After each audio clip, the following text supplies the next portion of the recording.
Hi, my name is Charlotte Skiles. I'm a nutrition consultant and clinical herbalist with Eat in Peace Wellness Consulting, located in Austin, Texas. And today's topic of concern is how to break a bad habit.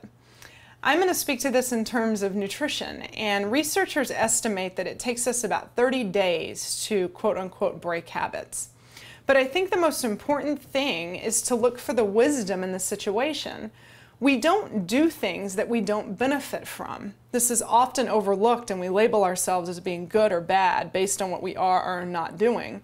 And I think this is a little bit narrow. So if you can look at your perceived bad habit and say, how is this benefiting me, with the idea that there's wisdom in it, you can then observe yourself in the situation, and quite often that habit melts away as you realize that maybe the benefit that you're experiencing from it is not as great as the downside from the particular habit.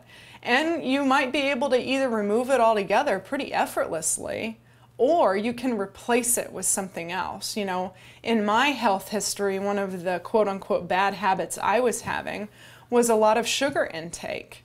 I was very dependent on sugar in my diet for energy.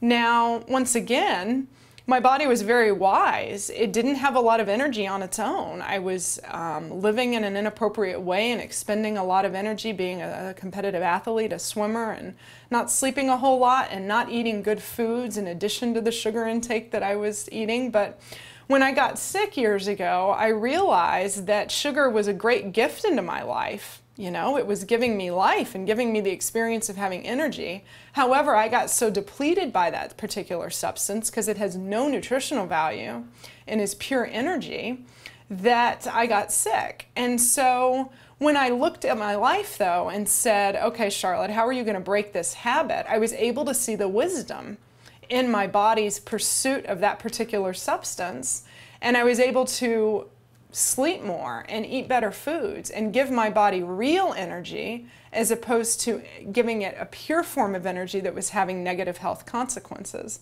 I hope that that paints a certain picture for you, because I'm not sure that breaking the bad habit is the best way to look at it. It's how does this particular habit serve me, and what can I do differently in my life that will also promote health and well-being.